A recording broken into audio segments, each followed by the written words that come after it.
Om. Om Sthapakaya cha dharmasya Sarvadharma Swarupine Sthapakaya cha dharmasya Sarvadharma Swarupine Avatara Varishtaya Ramakrishna Te Namah Asato Ma Sadgamaya Tamaso Ma Jyotirgamaya Mrityormamritangamaya Om Shanti Shanti Shanti. Let us offer our salutations to Sri Ramakrishna, the embodiment of all religions, the Supreme God Incarnate. Let us pray to Him to lead us from the unreal to the real, to lead us from the darkness of ignorance to the light of knowledge, to lead us from death to immortality. We have been studying Gospel of Sri Ramakrishna. I am taking some of the topics from the Gospel for our discussion. Today's topic I have chosen significant words of Sri Ramakrishna. Sri Ramakrishna has said many invaluable instructions. Those who are really aspiring for spiritual life, if they just follow any one of the teachings given by Sri Ramakrishna, surely they will accomplish their goal. So that means everything depends upon one's own aspiration and will. Do you really want spiritual life? Many people want both spiritual as well as material. 50-50. But they go like that, but it ends up with 90 and 20. 90 for worldly life and 10% for spiritual life. In course of time, the 10% also will go away. They're just totally drowned in the most glamorous way of life. Finally, at the hour of death, they are really helpless, unable to do anything. At that point of time, if they ask, what did I achieve in this world? Probably he may say, I acquired some property, I enjoyed my life. Good. It is not simply enjoyment that we have gone through. Along with enjoyment, we have tampered the mind so much. The purity of the mind is totally destroyed. In that process, what happens? Mind is full of impurities. It has become a dustbin of all the impurities accumulated over many, many births and births. Anadi Ananta. There is no beginning, there is no end for suffering.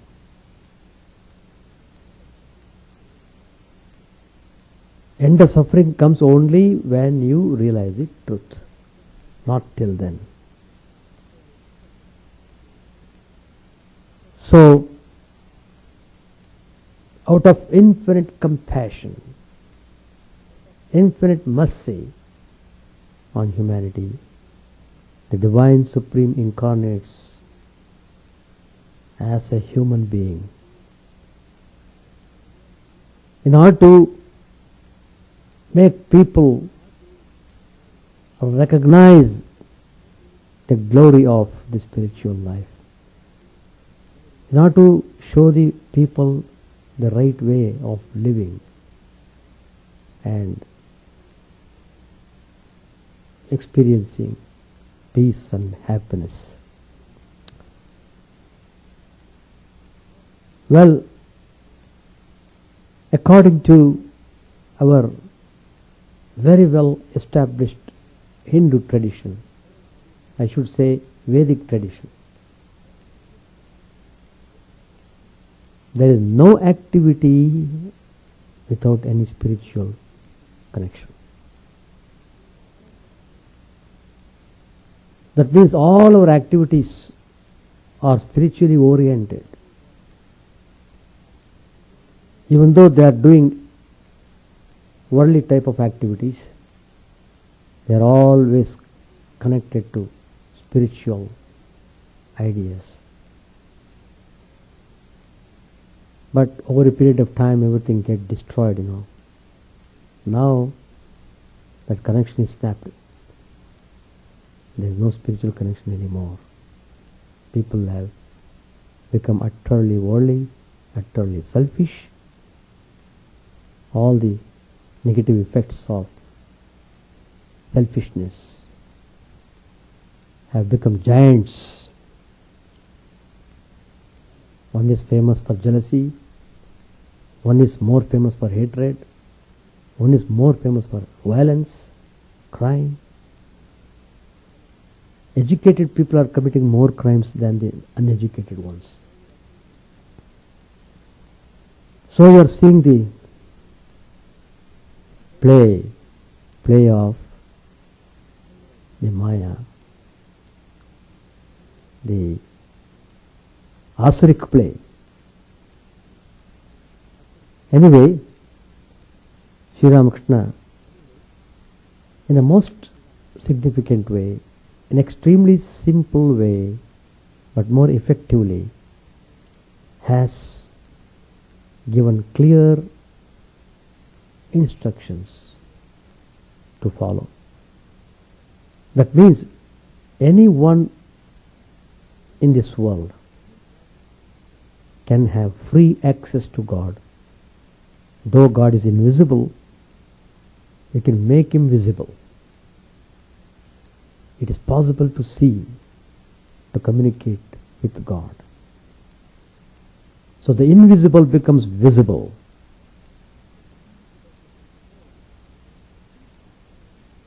So, Sri Ramakrishna says, those who are sincere in trying to know the truth, they will surely come to me.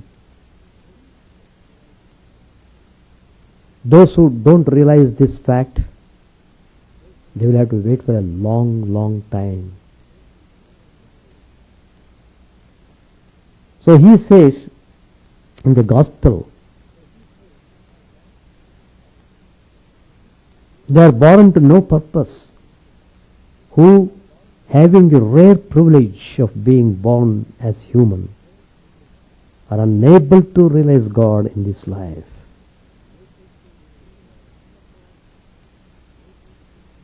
First of all, the goal itself is not set. Where is the question of spiritual life? Have you set your goal? What do you want to achieve in this life? It starts from there. So, first of all, setting the goal is most important. That also Sri Ramakrishna has shown through his life. When he was forced by Sri Ramakrishna's brother, to pursue education just as all other people commonly do. For a while Sri Ramakrishna did go. He could write and read also. It's not that he's totally illiterate. It's not like that. But then within a short time he lost all interest in this type of education. Sri Ramakrishna, don't think Sri Ramakrishna did not want education. Never feel that way. Sri Ramakrishna wanted education. But what type of education he wanted? Paravidya, spiritual education, which uplifts your life, which gives fulfillment to your life, which makes you ever peaceful and blissful. That education he wanted.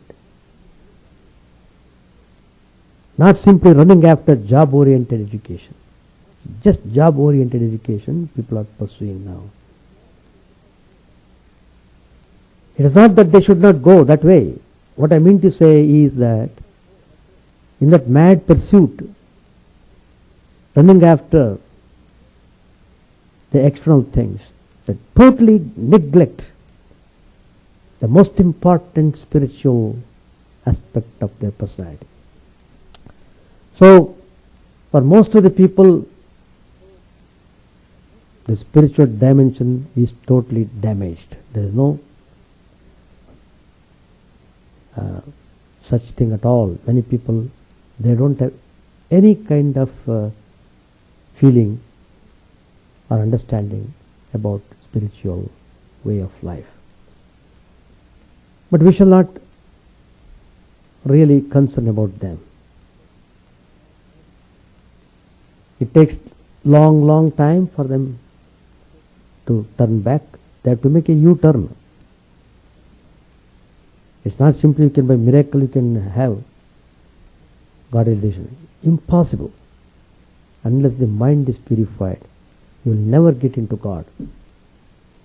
Because God is the personification of purity and perfection. Purity.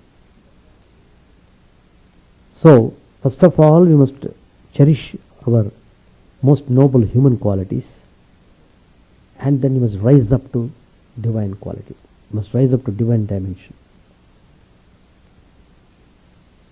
Daivi Sampat, Sri Krishna calls in the Bhagavad Gita. You must acquire noble qualities. Then you become qualified to enter into spiritual realm. So,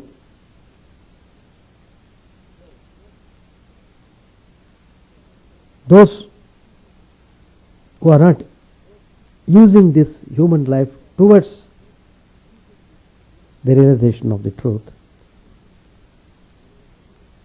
Sri Ramakrishna says, and all the Mahatmas say, that life is wasted. You may have billions of dollars in the bank. What does it matter? At the hour of death, you can't take even a hair. Not even a hair. One hair you can't take. You have no freedom to do anything. You are pushed into this earth to take birth. In the same way, you are pulled out of this earth. Coming into this earth and getting away from the earth, they are not in your hands. That's the fact. So Sri Ramakrishna very emphatically and repeatedly tells, himself was doing that. That is, repeat God's name. Repeat as many times as possible. Sing His glories and keep holy company. Satsang. Most important. And now and then visit the devotees of God.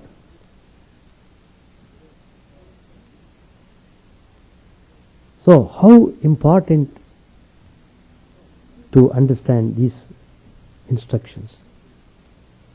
Lord Krishna also says the same thing in the Bhagavad Gita. Though he has elaborated Jnana Yoga, Bhakti Yoga, Karma Yoga, 18 yogas are there. But he says, of course they are all valid. You can take up any yoga you want to. There Sri Krishna tells in the Bhagavad Gita, Tasmas sarveshu kaleshu ma manusma. All the time remember me and then do your duty. Whatever duty you have got at hand. Go. Not without remembering him. Then you become a rascal. Think of God all the time, then whatever you do will become the act of worship. Otherwise, a person becomes demon. We have seen so many modern demons. How many ways they are destroying our culture, our fellowship, brotherhood. Everything is getting destroyed by the modern demons. In fact, I would sometimes think these modern demons are more ferocious than the older or Puranic demons. That's how I feel. Anyway, constantly keeping the company. That's why one of our main activities of ashram is conducting retreats. Please attend them. You will be immensely benefited. First of all, you are forgetting all the encumbrances for the time being that bothering you. For a while you are coming to retreat, keep away all these things at a distance. 2-3 days, spend your time in totally different atmosphere which uplifts you, which gives you taste of peacefulness. If you attend the retreat with this attitude, I assure you, certainly you will be benefited. Last summer, so many retreats we had, everyone was really very happy, and they were asking Swamiji, please announce the next summer retreat also much ahead, so that we can note down in our diary and so that we can come without missing the retreats. That is the value of satsang. Is just like well prepared dish is given to you, just like that. Concentrated, well formatted spiritual ideas will be given to you during retreat times. In fact, this summer also we have already arranged the whole retreat program. You may get it in the office. You can get a copy.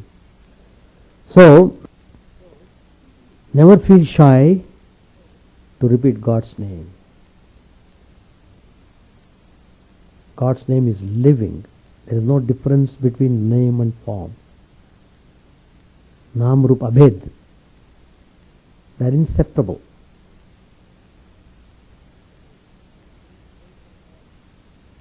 The mind cannot dwell on God if it is immersed day and night in worldliness,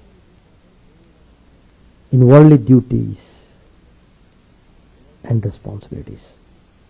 It is most necessary, Sri Ramakrishna's words, most necessary to go into solitude now and then and think of God. Solitude means coming to ashram, spend the time peacefully. That is the effect of solitude. To fix the mind on God is very difficult in the beginning unless one practices meditation in solitude.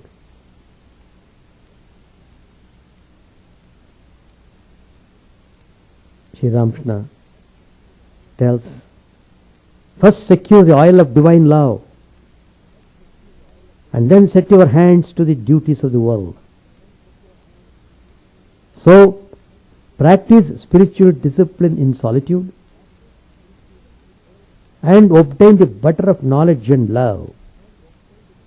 Together with this, you must practice discrimination. Viveka, lust and lucre is impermanent. God is the only eternal substance. What does a man get with money? Food, clothes, and dwelling place. Nothing more. These are the words of Sri Ramakrishna from the Gospel I am telling.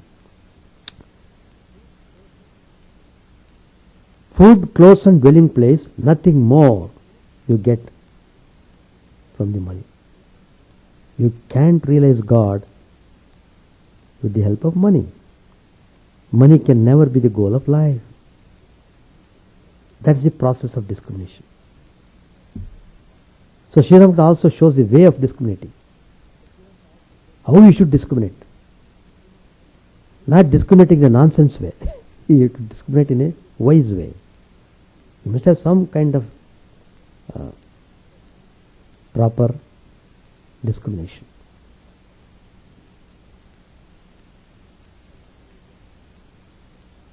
Then another idea Sri Ramakrishna gives. You must develop yearning for the realization of the truth. Yearning is very important. Sri Ramakrishna calls it longing, vyakulata. Longing is like the rosy dawn. After the dawn, out comes the sun. Longing is followed by the vision of God. That's to say, renounce everything and call on God. He alone is real, all else is illusory. Without the realization of God, everything is futile. This is great secret. Sri Ramakrishna is disclosing this secret. Without the realization of God, everything is futile. Man cannot really help the world. God alone does that. He who has created the sun and the moon, who has put love for the children in parents' hearts, endowed noble souls with compassion, and holy men and devotees with divine love. The man who works for others without any selfish motive really does good to himself. There is no way of renouncing work altogether. So, do your work, but surrender the result to God. God cannot be realized without purity of heart. One receives the grace of God by subduing the passions, lust, anger, and greed.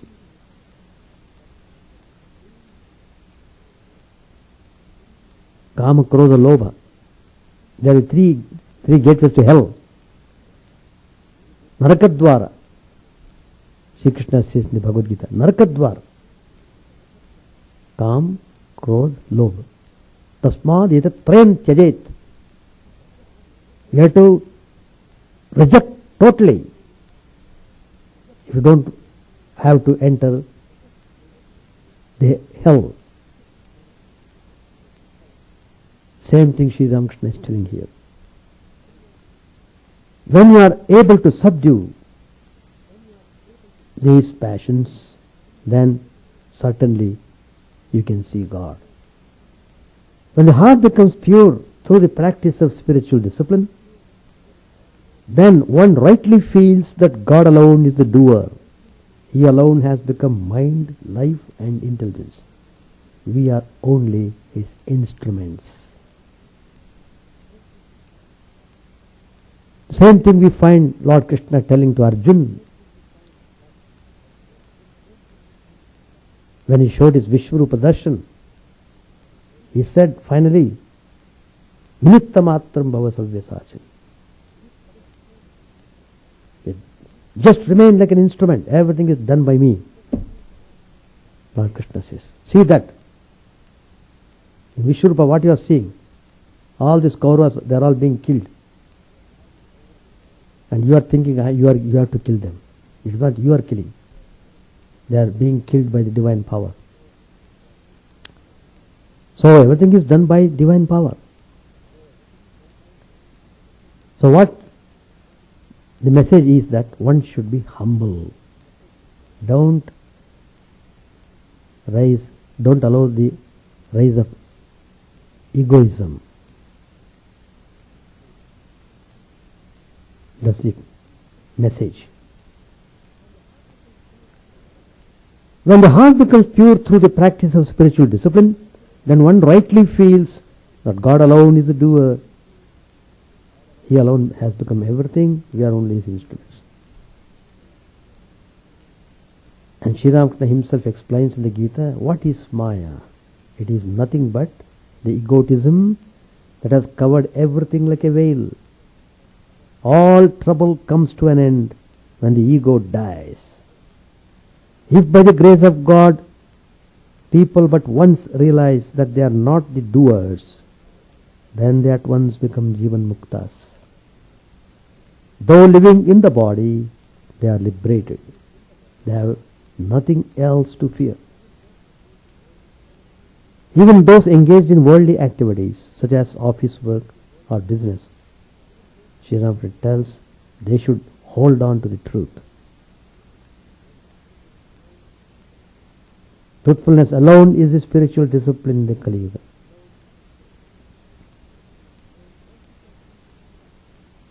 One should not reason too much. It is enough if one loves the lotus feet of the mother. Too much reasoning throws the mind into confusion. You get clear water if you drink from the surface of a pool. Put your hand deeper and stir the water and it becomes muddy. Then Sri Ramakrishna says, another point, yes, many need a guru, but one must have faith in the guru's words.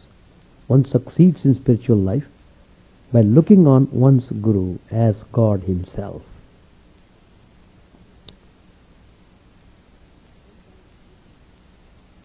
Many times people keep asking this question,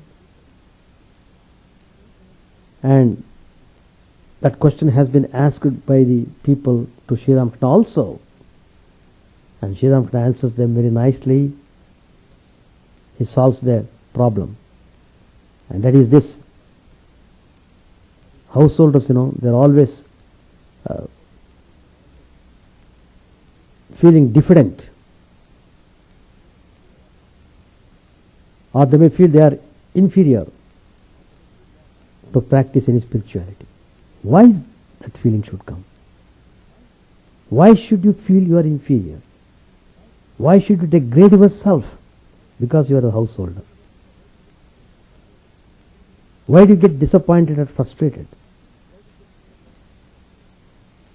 Sri Ramakrishna assures them, householder's life is also a path. But as I told in the beginning itself, your spiritual aspiration must be there. If it is not there, any life will not work. If you don't have spiritual aspiration, even if you are a monk, you will not be able to realize the truth. So you have to be very careful and steady from the beginning, from the start. Spiritual life is like that only. Every step is important, equally important. One important step leads to another important step. Again another, till you reach the goal. All the steps are important. All the steps are to be revered and practiced with utmost sincerity. Surely you will be able to reach the abode of God. Suppose you are a householder, Sri Ramakrishna says, it rather helps in the practice of spiritual discipline. How? It is like fighting from the inside a fort. Likewise, the householder should provide the family with food and other necessities. Thus, he removes the obstacles to his practice of spiritual discipline. And Sri Ramakrishna tells the technique of living in this world. And that technique, he tells, live in the world like a mud fish. The mud fish lives in the mud, but itself remains unstained. Why shouldn't one be able to attain spirituality living the life of a householder? But it is extremely difficult. Sages like Janak entered the world after attaining knowledge. They must practice spiritual discipline in solitude for some days. Thus they will acquire knowledge and devotion. Then it will not hurt them to lead the life in the world. When you practice discipline in solitude, Sri Ramakrishna suggests, keep yourself entirely away from the household. While thus practicing discipline in solitude, you should think, I have no one else in the world. God is my all. You must also pray to Him with tears in your eyes for knowledge and devotion. If you ask me how long you should live in solitude away from your family, Sri Ramakrishna answers that I should say that it would be good for you if you could spend even one day in such a manner. One day. 3 days at a time are still better. One may live in solitude for 12 days, a month, 3 months or a year according to one's convenience and ability. Similarly, bhakti, devotion, has its sattva. A devotee who possesses it meditates on God in absolute secret, perhaps inside his mosquito net. Others think he is asleep. Since he is late in getting up, people may think perhaps he has not slept well during the night. His love for the body goes only as far as appeasing his hunger, and that only by means of rice and simple greens. There is no elaborate arrangement about his meals, no luxury in clothes, and no display of furniture. Sattvic bhakti, no display. Nor need a man have any fear whatever of the world if he attains sincere devotion by practicing spiritual discipline now and then in solitude. Chaitanya had several householders among his devotees, but they were householders in name only, for they lived unattached to the world. Spiritual practice with a view to winning a lawsuit and earning money, or to helping others win in court and acquire property, shows a very mean understanding. Money enables a man to get food and drink, build a house, worship the deity, serve devotees and holy men, and help the poor when he happens to meet them. These are the good uses of money. Money is not meant for luxuries or creature comforts or for buying a position in society. People practice various tantric disciplines to acquire supernatural powers. How mean such people are. Sri Ramakrishna compares these supernatural powers to the filth. They only distract the mind. From one distraction you are jumping to another distraction. That's all. But still it is a distraction. You will not be able to move an inch forward towards the goal. The goal is to reach the God, to realize the truth.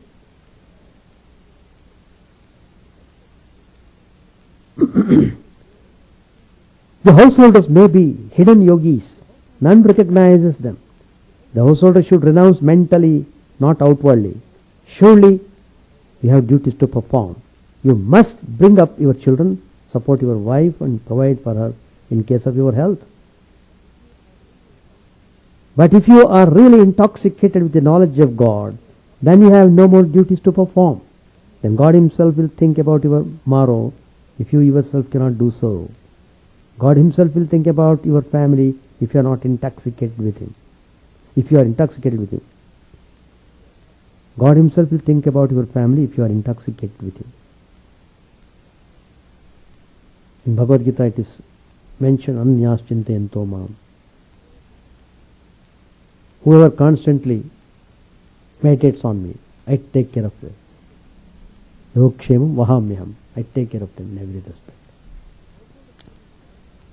If householders give in charity, in a spirit of detachment, they are really doing good to themselves and not to others. It is God alone that they serve, God who dwells in all beings. And when they serve God, they are really doing good to themselves and not to others. If they then serve God through all beings, not through humans alone, but through animals and other living beings as well. If they do not seek name and fame or heaven after death, if they do not seek any return from those they serve, if they can carry on their work of service in this spirit, then they perform truly selfless work, work without attachment. Through such selfless work they do good to themselves. That's called karma yoga. Sometimes the householder's mind goes up. Sometimes it goes down. Sometimes they feel a great deal of devotion. Sometimes they feel less. This happens because they live in the midst of so many temptations. Lovers of God do not belong to any caste.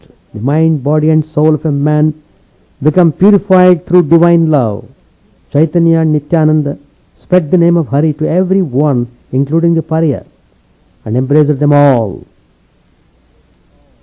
Sri Ramakrishna tells, a Brahmin without this love is no longer a Brahmin, and a pariah with the love of God is no longer a pariah. Through it, an impure person becomes pure and elevated.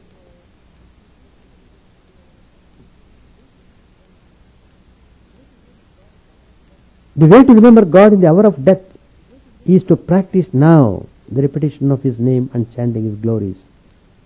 Is the name a trifling thing? God is not different from His name. Do all your duties, but keep your mind on God.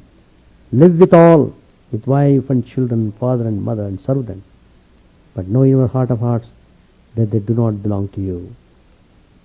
A maidservant in the house of a rich man brings up her master's children as if they were her own. She even speaks of them as my Rama or my Hari. But in her own mind she knows very well that they do not belong to her. The tortoise moves about in the water, but can you guess where her thoughts are? They are on the bank where her eggs are lying. If you enter the world without first cultivating love for God, you will be entangled more and more. You will be overwhelmed with its danger, its grief, its sorrows. And more you think of worldly things, the more you will be attached to them. First, rub your hands with the oil, and then break open the jackfruit. Otherwise, they will be smeared with its sticky milk. First, secure the oil of divine love, and then set your hands to the duties of the world. Live in the world like an ant. The world contains a mixture of truth and untruth, sugar and sand. Be an ant and take the sugar. Again, the world is a mixture of milk and water, the bliss of God consciousness and the pleasure of sense enjoyment. Be a swan and drink the milk, leaving the water aside. Live in the world like a waterfowl. The water clings to the bird, but the bird shakes it off. The world is indeed a mixture of truth and make-believe. Discard the make-believe and take the truth. Live in the world like a cast-off leaf in a gale. Such a leaf is sometimes blown inside a house and sometimes to a rubbish heap. The leaf goes wherever the wind blows, sometimes to a good place and sometimes to a bad. Live in the world and auto realize God. Hold fast to His lotus feet with one hand and with the other do your duties. When you get a respite from your duties, cling to God's lotus feet with both hands. Live in solitude and meditate on Him and serve Him ceaselessly. A man must prepare beforehand so that he may think of God in the hour of death. The way lies through constant practice. If a man practices meditation on God, he will remember God even on the last day of his life. One should realize both the Nitya and the Leela and then live in the world as a servant of God. Hanuman saw both the personal God and the formless reality. He then lived as a devotee of God, as his servant. He should fix his mind on God and pray with longing heart for love of God. He should also say to himself, there is nobody in this world who is my own. Those whom I call my own are here only for 2 days. God alone is my own. He alone is my all in all. Alas, how shall I realize him? So you must build up that kind of feeling inside your heart. You must build up. I always keep telling, build up your spiritual format. For the time being, your format is worldly format. There is no scope for any spiritual idea to enter there. You have to develop your spiritual format. Make the spiritual mind more active. What we see is the non-spiritual mind is hyperactive, spiritual mind is dormant. So the effect is there like that. Sri Ramakrishna tells Pratap, you have had enough of lectures and quarrels. Now dive deep into the ocean of God. There is no fear of death from plunging into this ocean, for this is the ocean of immortality. Swami Chidananda, one of the great Swamis of Ramakrishna order, the author of Meditation and Spiritual Life, very nice book. Please read them.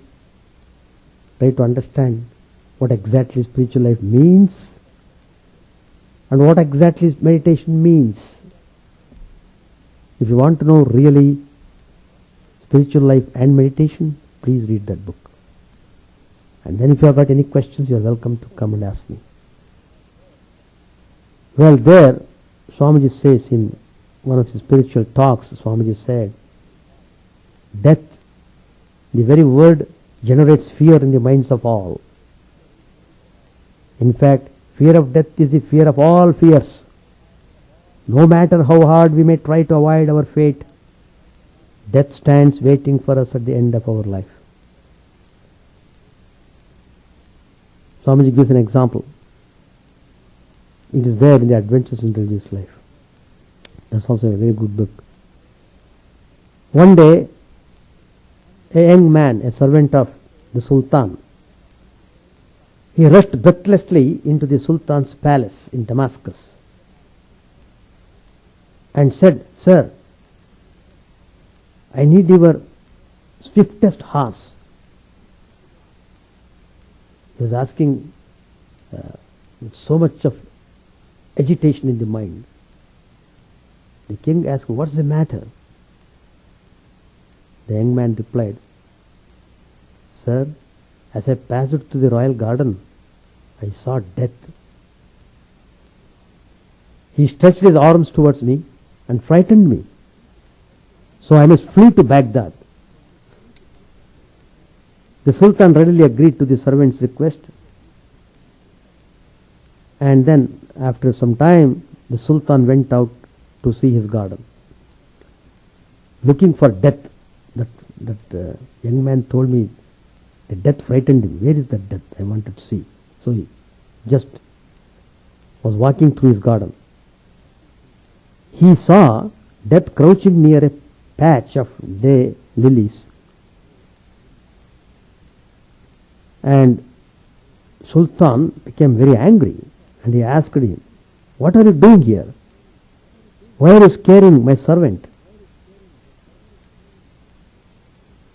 But death replies nicely, Sir, I did not mean to scare the young man. When I saw him here, I simply threw up my hands in surprise.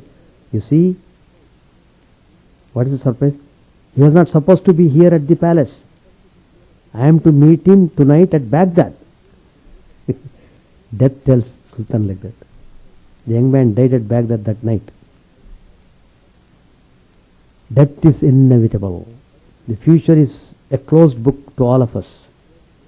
But one thing common to all is that we have to meet death.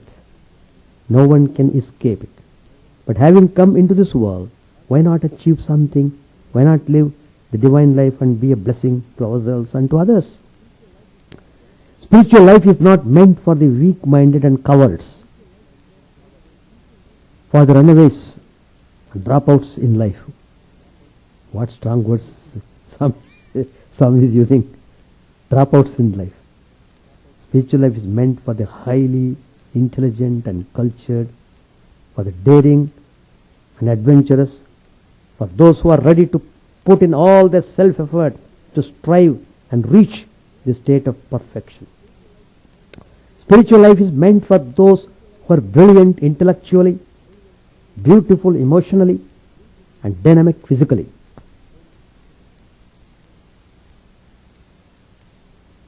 Not that when you have lost all the power, when you have become totally weak, then you take to spiritual life.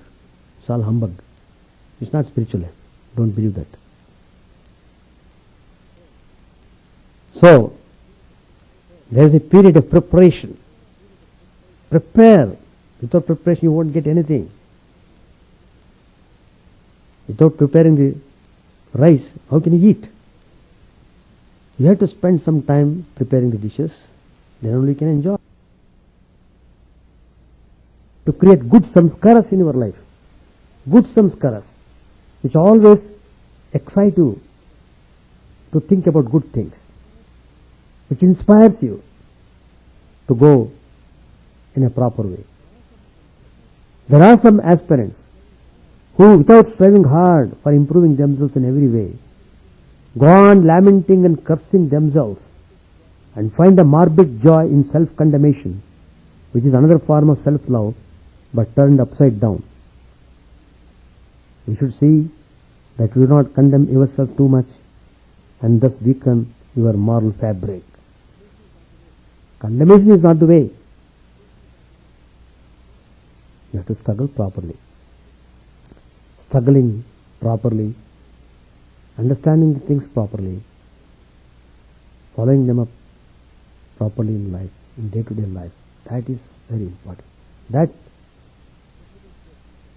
determines your future life.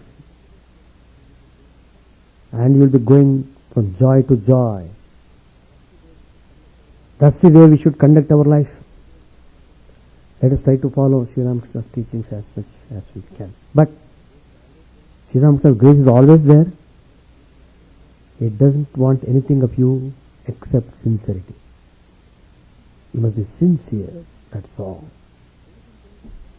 Everything belongs to God.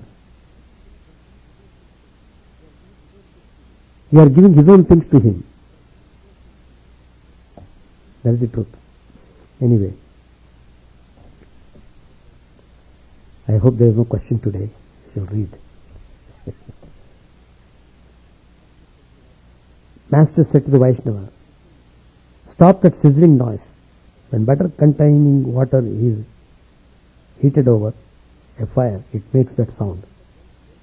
If a man but once tastes the joy of God, his desire to argue takes wing. The bee, realizing the joy of sipping honey, doesn't buzz about anymore. What will you achieve by quoting from books? The Pandits recite verses and do nothing else. What will you gain by merely repeating Siddhi, Siddhi? You will not be intoxicated even by gargling with a solution. With the solution of Siddhi. It must go into your stomach. Not until then will you be intoxicated. One cannot comprehend what I am saying unless one prays to God in solitude, all by oneself, with a longing heart. Dr. Rakkal arrived to examine Sri Ramakrishna. The master said to him eagerly, come in and sit down. The conversation with the Vaishnavas continued. Master said, man should possess dignity and alertness. Only he whose spiritual consciousness is awakened possesses this dignity and alertness and can be called a man. Futile is the human birth without the awakening of spiritual consciousness. There are many men at Kamarpuko with big bellies and imposing mustaches. Yet the villagers go with palanquins and bring righteous and truthful persons from 20 miles away to arbitrate their quarrels. They do not bring mere pandits. Truthfulness is the tapasya of the Kali Yuga. Truthfulness, submission to God, and looking on the wives of other men as one's own mother. These are the means to realize God. Like a child, Sri Ramakrishna said to the physician, "Sir, please cure my throat." Doctor said, "Did you ask me to cure you?" Master said, "The physician is Narayan himself. I honor everybody. You may say that if I look on all as Narayan, then I should keep quiet.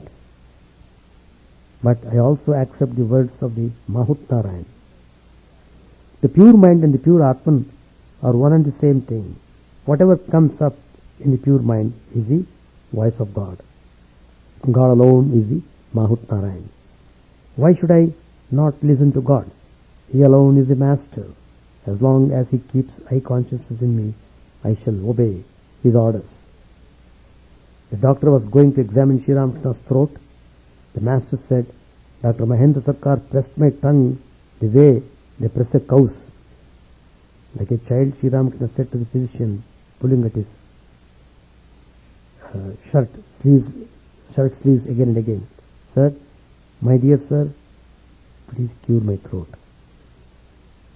Looking at the laryngoscope, he said with a smile, "I know it.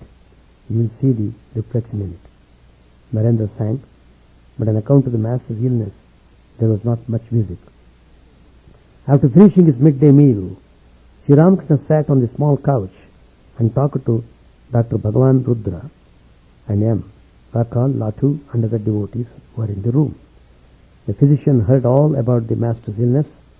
Sri Ramakrishna came down to the floor and sat near the doctor. Master said, "You see, medicine does not agree with me.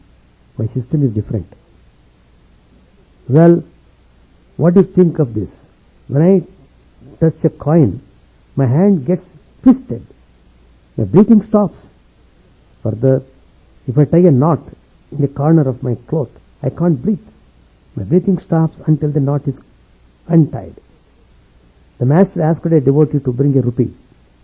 When Sri Ramakrishna held it in his hand, the hand began to writhe with pain. The master's breathing also stopped. After the coin had been taken away, he breathed deeply 3 times and his hand relaxed. The doctor became speechless with wonder to see this strange phenomenon. The doctor said to him, "Action on the nerves." Master said to the doctor, "I get into another state of mind. It is impossible for me to lay up anything." One day I visited Shambhu Malik's garden house. At that time I had been suffering badly from stomach trouble. Shambhu said to me, "Take a grain of opium now and then. It will help you." He tied a little opium in a corner of my cloth. As I was returning to the Kali temple, I began to wander about near the gate as if unable to find the way. Then I threw the opium away and at once regained my normal state. I returned to the temple garden. One day at Kamarpukur I picked some mangoes. I was carrying them home, but I could not walk. I had to stay standing in one place. Then I left the mangoes in a hollow. Only after that could I return home. Well, how do you explain that? Doctor said, "There is a force behind it, will force." Yam said, "He," meaning Sri Ramakrishna, "says that it is God alone. It is God's force. You say that it is will force, but Sri Ramakrishna says it is God's force." Master said to the doctor, "Again, I get into such a state of mind that if someone says I am better, I at once feel much better. The other day, the Brahmani said, 'You are 50% better.' At once I began to dance." Sri Ramakrishna was much pleased with the physician. He said to him, "You have a very fine nature. There are 2 characteristics of knowledge: a peaceful nature and absence of pride." Yam said, "The doctor has lost his wife." Master said to the doctor, "I say that God can be realized if one feels drawn to him by the intensity of these 3 attractions: the child's attraction for the mother, the husband's attraction for the chaste wife, and the attraction of worldly possessions for the worldly man. Please cure me of my illness." The doctor was going to examine the master's throat. Sri Ramakrishna was seated in a chair on the semicircular porch. Referring to Dr. Sarkar, the master said, "He is a villain. He pressed my tongue as if I were a cow." Doctor said, "He didn't hurt you purposely." Master said, "No, he pressed the tongue to make a thorough examination." We'll stop here. Any questions you have to ask, you are welcome,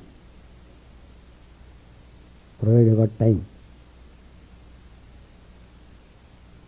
No question? Chant the name of the Lord and His glory unceasingly, that the mirror of the heart may be wiped clean and quench that mighty forest fire, worldly lust raging furiously within. O name, stream down in moonlight on the lotus heart, opening its cup to knowledge of thyself. O self, drowned deep in the waves of His bliss, tasting His nectar at every step, bathing in His name, that bath for weary souls. Various are thy names, O Lord. In each and every name thy power resides. No times are set, no rites are needful for chanting of thy name. So vast is thy mercy, how huge then is my wretchedness, who find in this company, in this empty life and heart, no devotion to thy name. O my mind, be humbler than a blade of grass. Be patient and forbearing like a tree. Take no honor to thyself, give honor to all. Chant unceasingly the name of the Lord. O Lord and soul of the universe, mine is no prayer for wealth or retinue. The playthings of lust or the toys of fame. As many times as I may be reborn, grant me, O Lord, a steadfast love for thee. A drowning man in this world's fearful ocean is thy servant, O sweet one. In thy mercy consider him as dust beneath thy feet. Ah, how I long for the day when the instant separation from thee, O Lord, will be as 1,000 years. When my heart burns away with its desire, and the world without thee is a heartless void. Prostrate at thy feet let me be, in unwavering devotion, neither imploring the embrace of thine arms, nor bewailing the withdrawal of thy presence, though it tears my soul asunder. O thou who stillest the hearts of thy devotees, do with me what thou wilt, for thou art my heart's beloved, thou and thou alone. O Lord, lead us from the unreal to the real, lead us from darkness to light, and lead us from death to immortality. May all be free from dangers, may all realize what is good, may all be actuated by noble thoughts, may all rejoice everywhere, may all be happy, may all be free from disease, may all realize what is good, may none be subject to misery.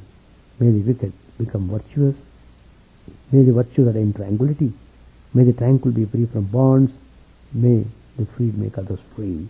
May good betide all people, may the sovereign righteously rule the earth, may all beings ever attain what is good, may the worlds be prosperous and happy, may the clouds pour rain in time, may the earth be blessed with crops, may all countries be freed from calamity, may holy men live without fear. May the Lord, the destroyer of sins, the presiding deity of all sacred works, be satisfied. For he being pleased, the whole universe becomes pleased. He being satisfied, the whole universe is satisfied.